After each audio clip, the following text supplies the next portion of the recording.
इस वीडियो में बात करने वाले हैं दो अल्टरनेटर और जनरेटर को आपस में हम किस तरीके से कनेक्ट कर सकते हैं। वो क्या सारी बातें हैं जो हमें ध्यान में रखना चाहिए और उससे भी इम्पोर्टेंट सवाल कि भाई हमें कनेक्ट क्यों करना है। क्या क्या हमें एक्स्ट्रा फायदा या नुकसान जो है हमें देखने मिलेगा जब हम दो अल्टरनेटर को आपस में कनेक्ट कर रहे होते हैं। इसे जो हम पैरेलल ऑपरेशन ऑफ अल्टरनेटर भी कहते हैं। इस तरह का सवाल जो है आपसे इंटरव्यू में पूछा जाता है, साथ ही साथ यहाँ से काफी सारी क्वेश्चंस भी जो है फ्रेम की जाती हैं आपके डिफरेंट गवर्नमेंट एग्जाम में। तो अगर आपको ये सारी बातें जानना है तो इस वीडियो को देखते रहिए। आपको कुछ नया तो क्या, बहुत कुछ सीखने मिलने वाला है।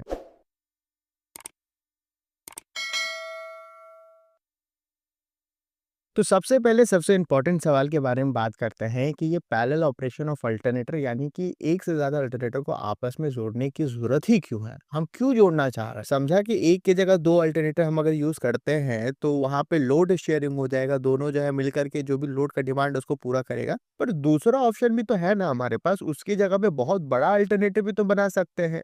तो बात कुछ ऐसी है कि कोई भी इलेक्ट्रिकल सिस्टम जब हम डिजाइन कर रहे होते हैं तो कुछ जो चीजें हैं उसका ध्यान रखा जाता है। सबसे पहला और सबसे इंपॉर्टेंट जो है सिस्टम का स्टेबल होना, बहुत ज्यादा स्टेबल होना चाहिए हमारा सिस्टम।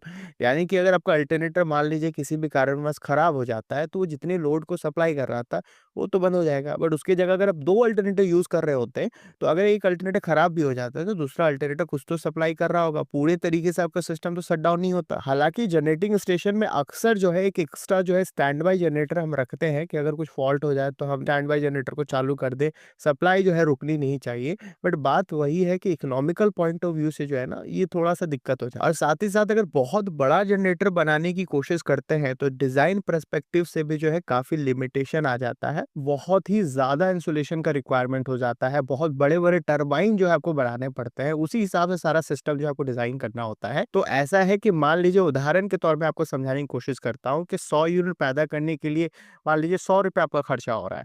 तो आप जो है 1000 यूनिट वाला अगर जनरेटर बनाना चाह रहे हैं तो आपका 1000 रुपए नहीं लगेगा, बहुत ज्यादा लगेगा। इसीलिए आपने जनरेटिंग स्टेशन में अक्सर देखा होगा कि वहां पे यार आपको एक जनरेटर सिर्फ नहीं दिख रहा होता है, एक से ज्यादा जनरेटर अब यूज कर रहे होते हैं और वो मिलकर के जो है लोड का डिमांड को पूरा कर रहा है। और ये सिर्फ एक ही जनरेटिंग स्टेशन तक ही सीमित नहीं है, दो डिफरेंट जनरेटिंग स्टेशन भी जो है आपस में एक दूसरे से कनेक्टेड होता है, जो डिफरेंट तरीके से जो है बिजली को पैदा कर रहे हैं। एक जो है आपका हाइड्रो पावर प्लांट है जो पानी से बिजली को पैदा कर रहा है, और दूसरा जो है थर्मल पावर प्लांट है जो हीट से जो है बिजली को पैदा कर रहा है। तो इस दोनों को ही हम कनेक्ट कर देते हैं, जिसे इंटरकनेक्टेड सिस्टम कहा जाता है। और इससे होता यूं है कि बरसात के दिनों में जो वाटर लेवल होता है वो इंक्रीज हो जाता है, तो पानी से बिजली बनाने का जो तरीका है वो ज़्यादा सस्ता पड़ता है।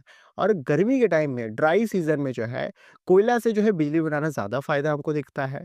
तो ये दोनों डिफरेंट डिफरेंट सीज़न में जो है हमारा जो लोड शेयरिंग है, मतलब बरसात के दिनों में ज़्यादा जो हम हाइड्रो पावर प्लांट से लोड को चला रहे होंगे और गर्मी के दिनों में जब थर्मल पावर प्लांट से चला रहे होंगे, तो मिलकर के जो सिस्टम होता है वो काफ़ी इफ़िशिएंट हो जाता है और साथ ही साथ काफ़ी स्टेबल होता है। और इसके अलावा भी कई सारे रीज़न हैं, जैसा कि हमने आपको पहले ही बताया है कि जितने भी जो इलेक्ट्रिकल मशीन होते हैं, खासकर अल्टरनेटर और जनरेटर की जब हम बात कर रहे होते हैं, तो वो जब अपने मैक्सिमम या रेटेड कैपेसिटी में जब चल रहा होता है तो उसकी एफिशिएंसी बेहतर होती है। अगर आप बहुत कम कैपेसिटी में उसको ऑपरेट करेंगे तो उसका जो एफिशिएंसी है वो बहुत कम हो जाता है। तो इसीलिए बहुत बड़ा अल्टरनेटर ना यूज़ करके जो है आप छोटा-छोटा अल्टरनेटर यूज़ करना ज़्यादा पसंद करेंगे, क्योंकि जैसा कि आपको पता है लोड का जो डिमांड है इंक्रीज़-डिक्रीज़ हो रहा होता है। तो हमेशा इंक्रीज़-डिक्रीज़ हो रहा होता है, तो मान लीजिए जब बहुत कम होगा तो उस समय हम लो कैपेसिटी में ना चला करके बड़े अल्टरनेटर को, अगर हम छोटा अल्टरनेटर यूज़ कर रहे हैं तो एक आग को जो है हम कंप्लीटली शट डाउन कर सकते हैं, बाद बाकी अल्टरनेटर को हम फुल कैपेसिटी में चला सकते हैं। तो कहने का मतलब ये है कि ओवरऑल जो आपका सिस्टम का एफिशिएंसी होगा वो काफ़ी बेहतर हो जाता है।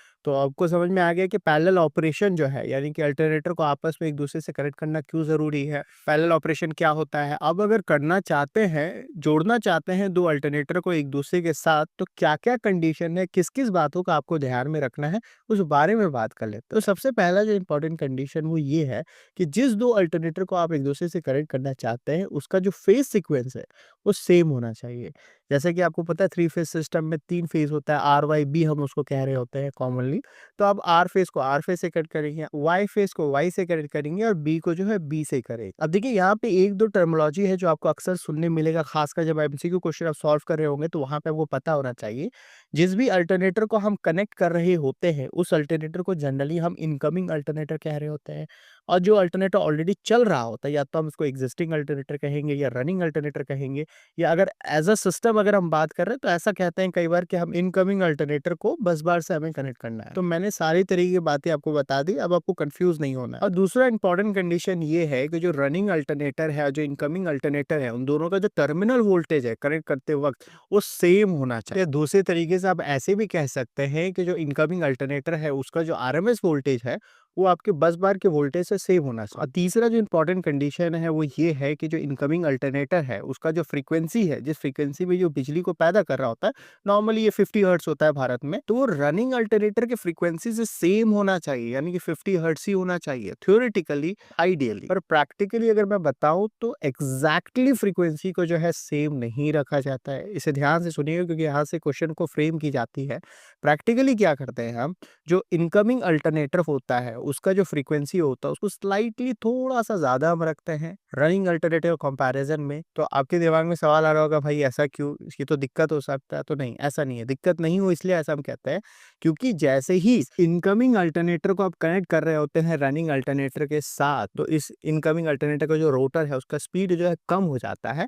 स्पीड कम होने की वजह से इसका जो फ्रीक्वेंसी है वो भी कम होता है, क्योंकि मैंने पहले ही बताया है कि स्पीड और फ्रीक्वेंसी का जो है डायरेक्ट रिलेशन। अब स्पीड कम क्यों हुआ, क्योंकि पहले जब आप कनेक्ट आपने नहीं किया था इनकमिंग अल्टरनेटर को तब ये नो लोड कंडीशन में था, कोई पावर सप्लाई नहीं कर रहा था। पर जैसे ही आप इसको सिस्टम से कनेक्ट करते हैं रनिंग अल्टरनेटर के साथ, बस बार के साथ, तो ये पावर जो है डिलीवर करना स्टार्ट करता है, करंट जो है भेजना स्टार्ट करता है। जैसे ये पावर करंट डिलीवर करना स्टार्ट हुआ तो इसका जो रोटर का स्पीड है वो कम हो जाता है, और जिसकी वजह से जो है फ्रीक्वेंसी भी थोड़ा सा कम होता है। इसलिए हम थोड़ा सा बढ़ा के रखते हैं ताकि कम हो तो एक्स्ट्रा थोड़ा सा जो आपने बढ़ाया था उससे मेकअप हो जाए। अब फ्रीक्वेंसी और स्पीड में क्या रिलेशन है, कैसे क्या हो रहा है, इसके ऊपर डिटेल बहुत ही बेहतरीन वीडियो हमने बना रखा है। इस वाले वीडियो को क्लिक करके आप देख सकते हैं।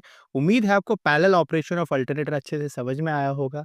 इंटरव्यू से रिलेटेड और भी वीडियोस देखना चाहते हैं, बेसिक इलेक्ट्रिकल वीडियोस देखना चाहते हैं, तो ये वाली प्लेलिस्ट आपकी काफी काम की है। मिलते हैं ऐसे किसी वीडियो में, till then take care, bye bye.